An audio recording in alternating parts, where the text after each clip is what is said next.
बड़ा बेरूपिया न कोई, पल पल रचता स्वांग निराले। माया ममता में उलझा रहे जो, पड़ जाए इस मन के पंख।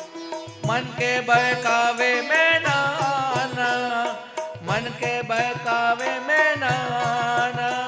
मन राह बुलावे और ब्रह्म में डाले। तू इस मन का दास न बन, इस मन को अपना दास बना ले।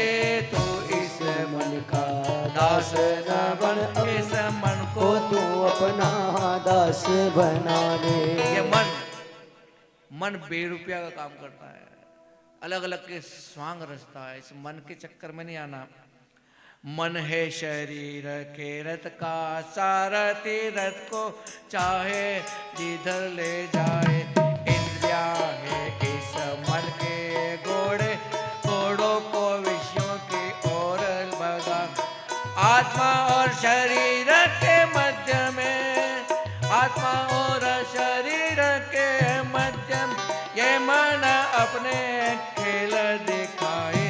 मन को वश में कर ले रे प्राणी, जो इस रथ को मोक्ष को जाए। मन को वश में कर ले रे जोगी, ये इस रथ को मोक्ष को ले जाने वाला है। इस मन को पलट ले।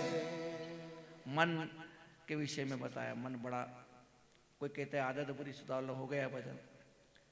तो राजा ने कहा गुरुदेव आपने बड़ी सी, मन को लगाना है, धारण करो।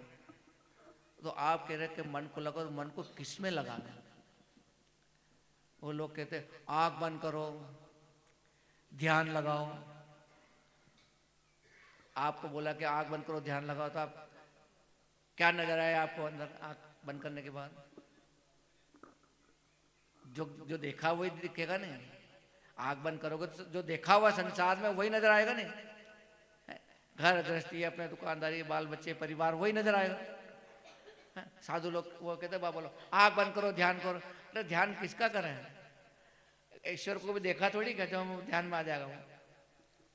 यहाँ राजा ने पूछा कि प्रभु ये धारणा किसकी करे, ध्यान किसका करे? तो गुरुदेव कहते जिता शनो जित श्वासो जीत संगो जितेन्द्रिय, स्थूले भगवत रूपे मनसंधारे सेन्द्रिय। आसन को जीतने की कोशिश करो, सांसों को रोको और आसक्ति को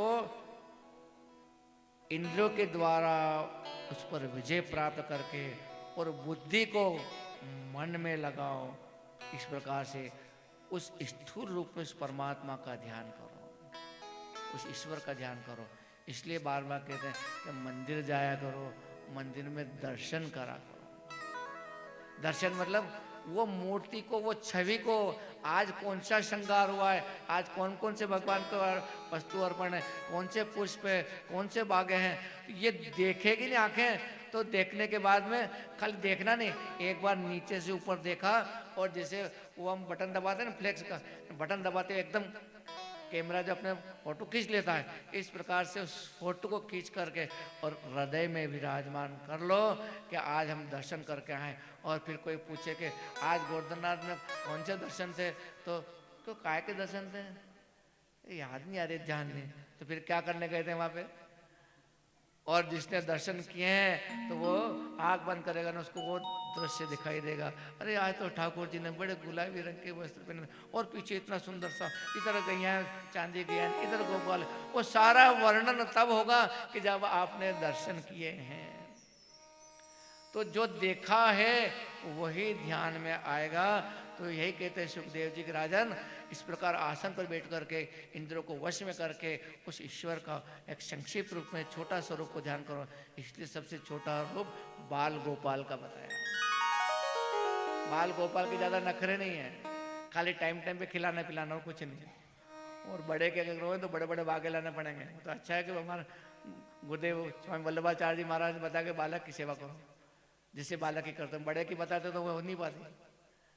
श्रीनाथ जी में दर्शन करना कितनी मुश्किल से दर्शन होते हैं, वहाँ पे कितनी बड़ी प्रतिमा है, बड़ा योग लगता है जब वहाँ जाते हैं।